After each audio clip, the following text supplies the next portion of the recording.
Ready for a deep dive into something a little different. We're taking a look at TikTok, but not the dances and trends you see on your FYP. We're going deeper, exploring the human side of the app. And we're using this wild Reddit thread as our map. It's like we're doing a digital anthropology project, uncovering all the hopes and anxieties people have about this app. I like that, digital anthropology.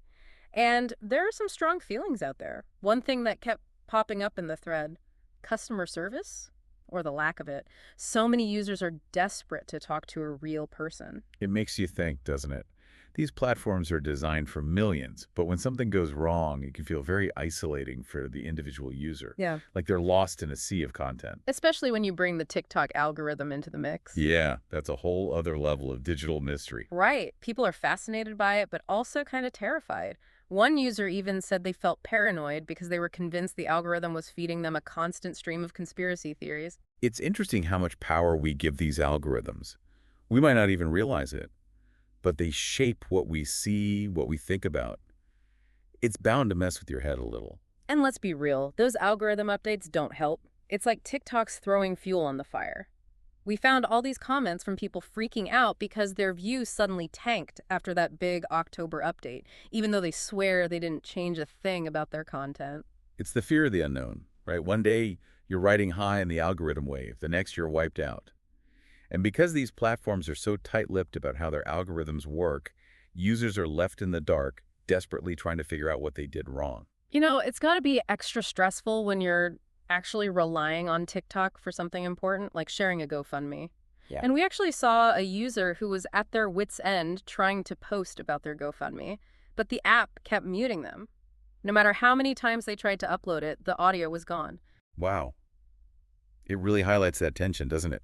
On the one hand, you have this platform designed for sharing, but then when someone tries to use it for something really important, something they need help with, the system becomes a barrier. Yeah. And it's not always about money either. There was that user who got banned for being underage even though they were over 18.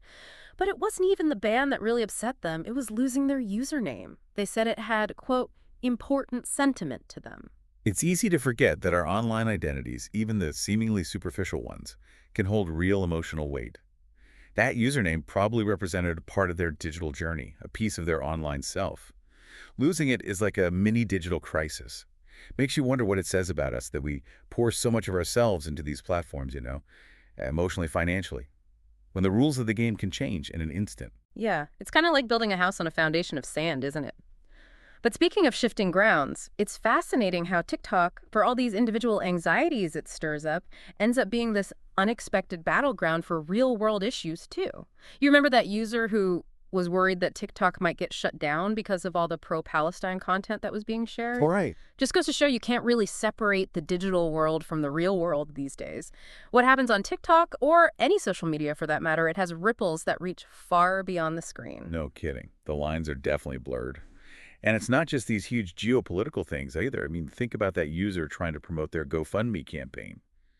It speaks to how people are using TikTok as this source of community support, sometimes even for, like, really urgent situations. Definitely. And you see it in so many different ways throughout this Reddit thread, like users offering each other advice, trying to help each other out with workarounds when the app's glitching, even coming together to help someone track down a creator they vaguely remember. It's kind of heartwarming, actually, this digital town square kind of vibe. Totally. It shows you how multifaceted the human experience on TikTok really is. It's not just about entertainment, right? Yeah. There are people on there grappling with some pretty heavy real-world stuff, looking for a community, finding these really inventive ways to connect with one another. That idea of a digital town square is amazing. But, I mean, it wasn't all sunshine and rainbows in that thread. We saw that one user who was super upset because their content kept getting flagged as unoriginal, even though they swore up and down it was their own music. Like, come on, it's their art. Ah, yeah, the classic struggle with copyright and intellectual property stuff, especially in the digital age. It's tough, Platforms like TikTok, they're trying to protect creators, prevent people from using stuff without permission. But those algorithms, sometimes they're not so subtle. They end up stifling real creativity, especially for artists who are just starting out and maybe don't have a complete grasp on the legalities of it all. Yeah, I can only imagine how disheartening that would be. You just want to share your work with the world, and then bam, you get flagged. Exactly. And it raises all these questions about finding the balance. How do we protect creators while encouraging people to be creative? How do you make a system like this, driven by algorithms, more transparent and fair? It's a real head scratcher. Seriously. It makes you wonder how much incredible stuff we're missing out on because it gets lost in the algorithm shuffle. Right. And then there are just those weird technical glitches and mysteries that TikTok seems to have that leave people totally baffled. Like, we saw one user talking about how they were getting logged out every few hours, Mhm. and they hadn't logged out. No signs of anything being hacked. Oh, that's the worst. Imagine going to open a door and it's locked, and every time you get it open, it locks itself again. Makes you wonder if you're losing it. It definitely creates a sense of distrust. Like, the platform's almost working against you, not for you. And then when you add that to the whole constantly shifting algorithm thing we've talked about. Oh, don't even get me started. It's like trying to solve a Rubik's Cube where the colors keep changing on you. Remember how many users were saying that their views totally tanked after that October update, even if their content was the same? Yeah. And that one user who had actually worked at TikTok for 2 years said even they couldn't figure out the algorithm anymore. 2 years. Imagine spending that long trying to crack the code and then the code just rewrites itself. Wild, right? It just goes back to that issue of control, or the lack of it. Users are at the mercy of this invisible force, and the rules of the game could change at any given moment. And it's that lack of control, that feeling of being totally powerless, that seems to be at the root of a lot of the stress and frustration we're seeing in this Reddit thread. It's almost like those claw machines at the arcade, Oh, totally. You think you're getting the hang of it, you see that prize, you're like, this is it, this is it. And then suddenly it's like the controls are different or the claw's gotten weak and you're like, did I ever even have a chance? Right. But we keep coming back for more, don't we? But, for all this talk about frustration and anxiety and honestly, like some of the kind of bleak stuff on this Reddit thread, there's another side to all of this too.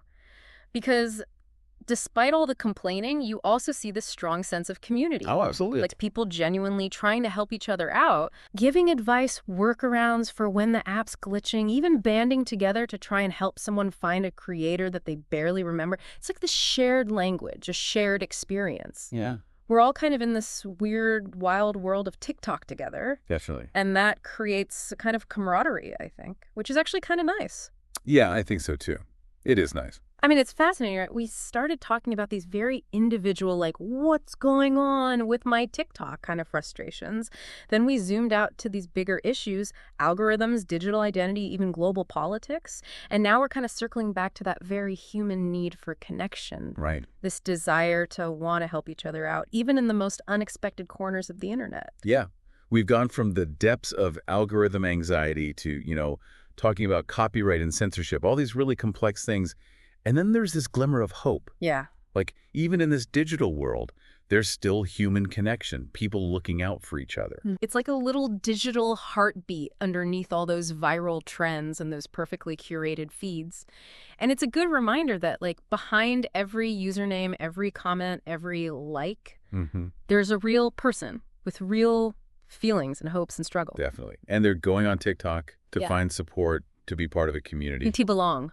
So I think next time you open up TikTok, maybe take a second to look past those perfectly polished videos and just like think about all the human stories that are playing out behind the scenes. Yeah. Yeah, all those little frustrations, yeah, but also the connections, the Yeah. creativity, the shared journey of just trying to figure out this crazy digital world Together. together. And that's something we're thinking about. Definitely. Until next time, Happy scrolling. happy scrolling, everybody.